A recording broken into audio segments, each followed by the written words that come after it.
첫 패배에도 20만 팬이 열광한 불꽃야구 vs 첫 승리에도 시청률 1.2%로 추락한 최강야구. 팬들의 선택이 갈라놓은 두 프로그램의 충격적인 운명이기. 미디어 산업의 지각 변동을 상징하는 두 개의 야구 예능이 있다. 한쪽은 창단 첫 패배라는 쓰라린 경험을 통해 오히려 20만 명의 열광적인 팬덤을 결집시킨 불꽃야구. 다른 한쪽은 화려한 첫 승리를 거두고도 시청률 1.2%라는 초라한 성적표와 함께 텅 빈 승리라는 냉혹한 평가를 받은 최강야구. 이국적인 운명의 갈림길은 단순히 야구의 승패를 넘어 콘텐츠와 팬덤의 관계가 어떻게 재정이 되고 있는지를 보여주는 21세기 미디어의 가장 중요한 교과서다. 무엇이 패배를 신화로, 승리를 공허함으로 만들었는가? 이 질문의 답 속에는 미래 콘텐츠 산업의 생존 법칙이 담겨있다. 불꽃야구의 성공은 실패가 이야기를 만든다는 진부한 명제를 넘어선다. 그들은 실패를 돈으로 살 수 없는 가장 강력한 자산, 즉 서사와 진정성으로 연성해내는 현대판 연금술을 선보였다. 실패는 더 이상 감추어야 할 지부가 아니라 팬덤을 끌어당기는 강력한 중력이 되었다. 무패 가도를 달리던 팀이 서울고에 당한 첫 패배는 단순한 좌절이 아니었다. 그들은 비극을 통해 영웅 서사를 구축했다. 그것은 모든 위대한 신화 속영웅이 반드시 통과해야 하는 운명적 전환점이자 정체성을 재련하는 용광로였다. 이 패배를 통해 선수들은 완벽한 초인이 아닌 한계와 약점을 지닌 평범한 인간임을 드러냈고, 이야기는 비로소 예측 불가능한 생명력을 얻었다. 김성군 감독이 라커룸에서 기술이 아닌 정신과 근본을 이야기했을 때 그는 단순한 감독이 아닌 흔들리는 서사의 방향을 바로잡는 현자의 역할을 수행했다.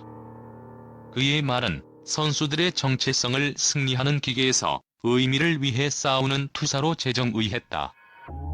이로써 패배는 단순한 스포츠 이벤트에서 인생의 의미를 묻는 철학적 교훈으로 승화되었고, 서사의 깊이를 더했다. 진정성이라는 이름의 궁극적인 감정적 연결고리 또한 핵심이었다. 완벽하게 연출되고 보정된 이미지에 극도의 피로감을 느낀 현대 시청자들은 날 것 그대로의 진정성에 목마르다.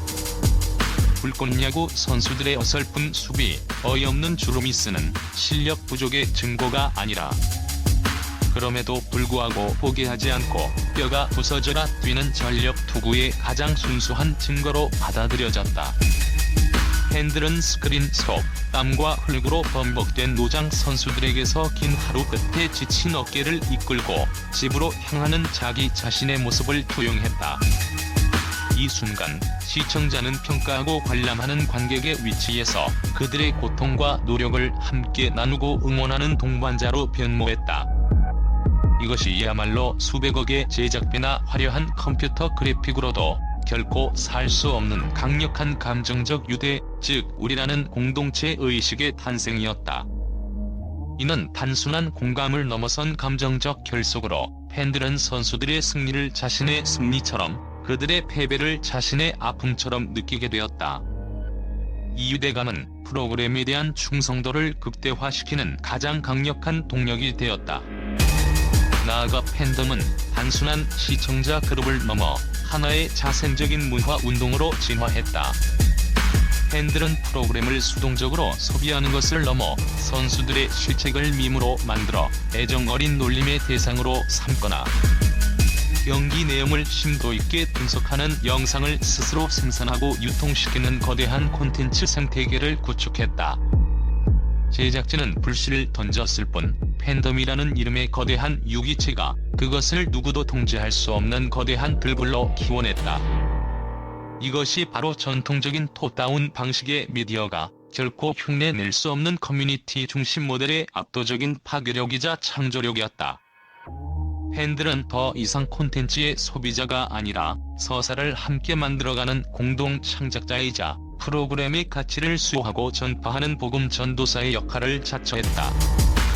이러한 불꽃야구의 성공 방정식과 정반대의 길을 걸어간 것이 바로 최강야구였다. 최강야구의 실패는 제작 퀄리티나 출연진의 이름값 문제가 아니었다. 그것은 콘텐츠의 영혼이라 할 수 있는 철학과 윤리의 근본적인 오류에서 기인한 예고된 참사였다.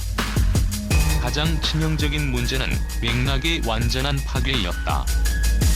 프로그램은 화려한 플레이와 승리라는 무엇을 보여줬지만 왜 시청자가 이 승리에 마음을 졸이고 관심을 가져야 하는지에 대해 설명하는 데 완벽히 실패했다. 감독의 철학도 부상과 싸우는 선수의 개인적 사연도 팀이 추구하는 궁극적인 목표도 보이지 않았다.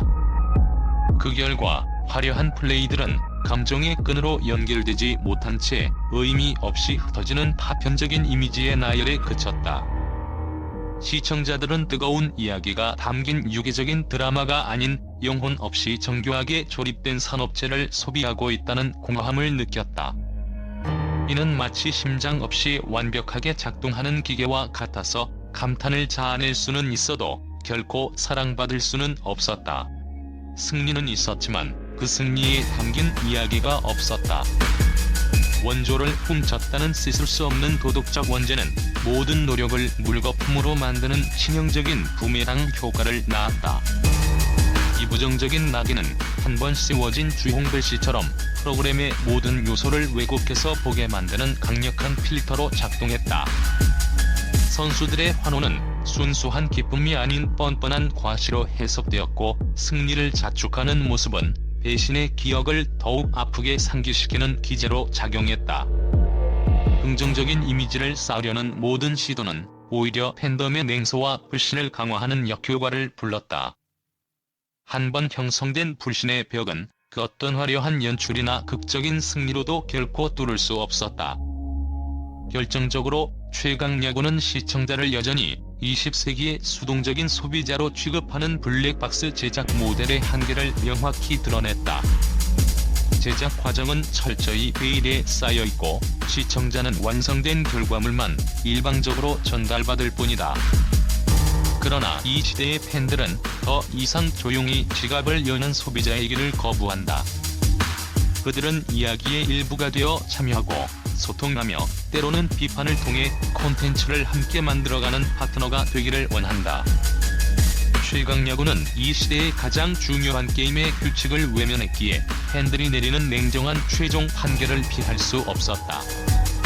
결국 불꽃야구와 최강야구의 극명한 대비는 미디어 산업의 새로운 법칙을 피로 새겨 증명한다. 첫째, 눈부신 제작 퀄리티보다 흥결 있더라도 진실된 정통성이 우선한다. 진정성은 새로운 프리미엄이다. 둘째, 막대한 재정적 자본보다 팬덤과의 신뢰로 쌓아 올린 감정적 자본이 훨씬 더 강력하고 지속 가능한 자산이다. 셋째, 콘텐츠의 성공은 더 이상 일방적인 송출이 아닌 팬덤과의 끊임없는 소통과 교감을 통해 완성된다. 감정적 자본은 위기를 기회로 바꾸는 힘을 가졌다. 마지막으로 콘텐츠의 성패를 결정하는 최종 권력은 더 이상 방송사 고위 간부의 회의실이 아닌 실시간으로 반응하고 여론을 형성하는 팬덤 커뮤니티 그 자체에 있다.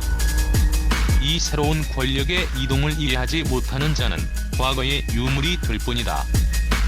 불꽃야구의 패배는 끝이 아닌 위대한 신화의 시작이었다. 반면 최강야구의 승리는 시작과 동시에 쓸쓸한 종말을 고했다. 팬들의 마음이 어디로 향하는가? 낡은 지도는 더 이상 쓸모없다. 그것이 바로 이 새로운 미디어 시대의 유일한 나침반이자 생존을 위한 절대적인 좌표다. 이제 왕좌는 가장 많은 돈을 가진 자가 아니라 가장 진실된 이야기를 들려주는 자에게 돌아갈 것이다.